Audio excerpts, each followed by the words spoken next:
Bonjour Patrick. Bonjour, bonjour. Dis-moi Patrick, parle-moi un peu de ton cheminement depuis les dernières années. Qu'est-ce qui t'a fait aboutir au Guerrier Fantôme? Alors, j'ai commencé à publier des livres dans le créneau très jeunesse en faisant des albums qui s'appelaient Le Roi Pizza. Par la suite, j'ai eu l'occasion de faire un livre qui s'appelle Comment j'ai survécu à mon adolescence, un livre d'entretien avec plusieurs personnalités populaires auprès des jeunes qui parlaient de leur adolescence. Et puis, le cheminement après ça, c'était de toucher au roman, d'essayer d'aller dans un autre genre littéraire que je n'avais pas touché avant.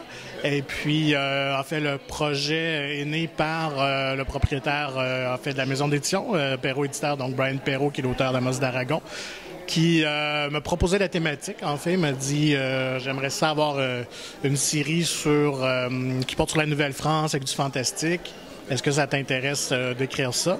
Alors, quand on se fait offrir une proposition comme ça, on dit oui et après, on panique. Et en fait, l'idée de s'associer avec François est venue très rapidement. François est un BDiste, et donc ça fait une dizaine d'années qu'il travaille dans le milieu de la bande dessinée, comme auteur, comme illustrateur, comme coloriste.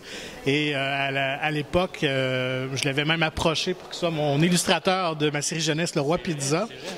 Donc, il avait été François embarqué sur une grande série en tant que coloriste, donc il ne pouvait pas passer à côté de ce contrat-là, et je le comprenais d'ailleurs.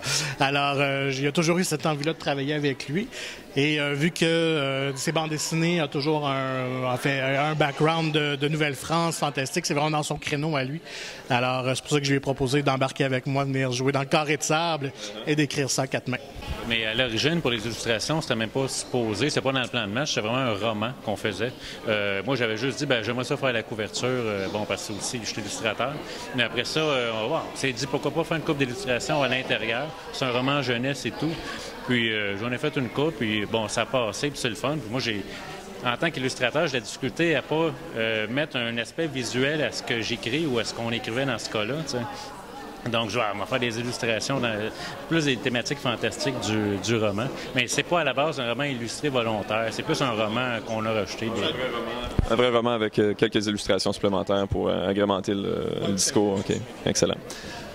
Parlez-moi un peu du processus d'écriture. Donc, une écriture à quatre mains, ça ressemble à quoi dans votre cas? Parce que des fois, ça peut être des romans épistolaires, mais je doute que ce soit le cas actuellement, là. Écoute, c'est une façon un peu chaotique, mais très organisée en même temps. Donc, on peut retrouver dans un même paragraphe une phrase qui a été composée par les deux. Après ça, quelques pages, c'est moi, d'autres pages, c'est François. En fait, ce qu'on joue, c'est un match de tennis. On se renvoie la balle. Généralement, pour celui-là ici, j'ai parti le bal, j'ai commencé les premiers chapitres. En fait, préalablement, on a discuté de l'histoire, évidemment. Donc, le synopsis est bâti à deux. François, évidemment, il a une grande force dans le découpage par le médium de la bande dessinée, a fait le squelette, le découpage un peu des chapitres. Alors moi, je me suis lancé vraiment dans l'écriture sous forme de roman. Après quelques chapitres, je lui ai envoyé ça. Alors lui, François, bonifie, rajoute, commente. Puis après ça, moi, je vais retravailler sur son chapitre. Et après ça, je dirais à mi-roman, on a inversé. Alors François a pris le relais. Ouais, c'est ça. Puis après ça, là, je commentais, je retravaillais. Donc, la première fois qu'on l'a fait, moi, on pouvait pas se rendre compte qui avait travaillé quoi, là. Donc, vraiment... Belle fusion, excellent. Donc, cool. C'est une chance qu'on prend parce qu'on se connaissait, mais on n'était pas des intimes non plus. Puis on n'a jamais travaillé ensemble, donc aussi. Puis on travaille sur Moi, je suis habitué en bande dessinée, chacun fait son domaine. Il y a le scénariste, il y a le dessinateur, il y a le coloriste. Mais là, les deux, on écrivait. Et là, il peut y avoir des clashs aussi, ou d'ego, ou de manière de voir les choses différentes. Écoute, c'est jamais arrivé, là.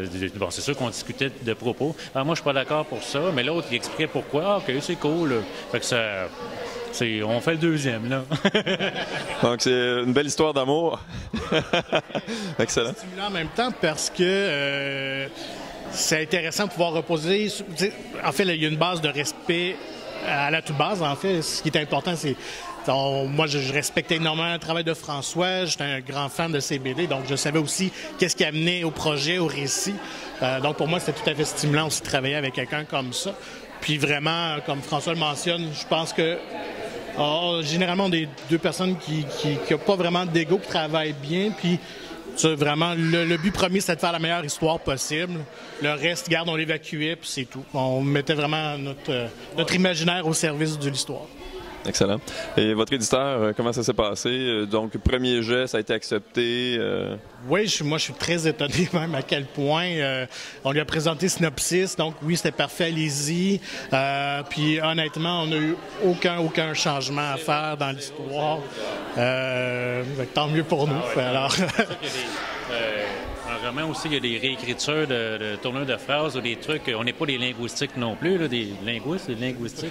Mais bref, à la fin, il y a une correction d'écriture qui se fait, mais au point de vue correction éditoriale, dire ça se fait pas. On peut pas mettre tel élément où c'est jamais arrivé. Vraiment, ça a été du bonheur de A à Z. Non, c'est ça. Puis en même temps, c'est une belle part de confiance de notre éditeur. Fait que ça, c'est intéressant. Alors, on espère que le public va être au rendez-vous, évidemment. Voilà, merci beaucoup à vous deux. Bonne chance.